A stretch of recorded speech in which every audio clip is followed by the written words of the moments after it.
মনোবীক্ষণ polyclinic, চিকিৎসার জগতে এক দশক। এখন এখানে সব বিষয়ে ডাক্তারবাবু একসাথে তলায়। ফোন করুন 7477999515 এই নম্বরে। ধামসা মাদল বাজিয়ে আদিবাসী নৃত্য শোভাযাত্রার মধ্যে দিয়ে আদিবাসী দিবস উদযাপন নবগ্রামে। এদিনের অনুষ্ঠানে উপস্থিত ছিলেন মুর্শিদাবাদ জেলাশাসক রাজর্ষি মিত্র সহ প্রশাসনিক আধিকারিকরা। আপনার আনন্দে আমাদের উদযাপন। বিয়ে হোক বা পার্টি, বহরমপুরে এবার luxury banquet hall at golden retreat. জেলায় একমাত্র পিলারলেস ব্যাঙ্কোয়েট, আছে স্পা, সালন, ক্লাব মেম্বারশিপের সুযোগও। বহরমপুর শিল্প তালুকে গোল্ডেন রিট্রিট। আদিবাসীদের সংস্কৃতিকে রক্ষা করতে ও আদিবাসীদের সার্বিক উন্নয়নে নবগ্রামে বিশ্ব আদিবাসী দিবস উদযাপন আদিবাসী উন্নয়ন দপ্তরের। একাধিক কর্মসূচির মধ্যে দিয়ে আদিবাসী দিবসের অনুষ্ঠানে সামিল হলেন জেলা প্রশাসনিক কর্তারা। 9ই আগস্ট পালিত হয় বিশ্ব আদিবাসী দিবস। সারা বিশ্বে প্রায় 55 কোটি জনজাতি আদিবাসী। এর মধ্যে ভারতেই রয়েছে প্রায় 10.5 কোটির কাছাকাছি আদিবাসী সম্প্রদায়ের মানুষ। শুক্রবার নবগ্রামের পলসন্ডা এলাকায় সিধু কানু ভবনে আদিবাসী দিবসে বিশেষ অনুষ্ঠানের আয়োজন করা হয়। এদিন সকালে ধামসা মাদলের তালে তালে আদিবাসী নৃত্যের মধ্যে দিয়ে শোভাযাত্রার আয়োজন করা হয়।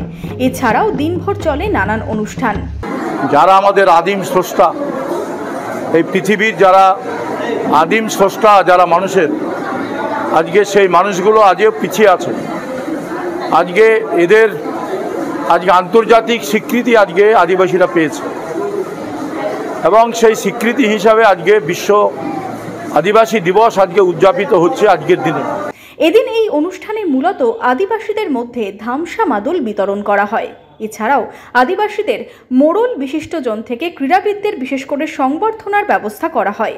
এদিনের অনুষ্ঠানে উপস্থিত ছিলেন জেলাশাসক রাজর্ষি মিত্র সহ প্রশাসনিক আধিকারিকরা।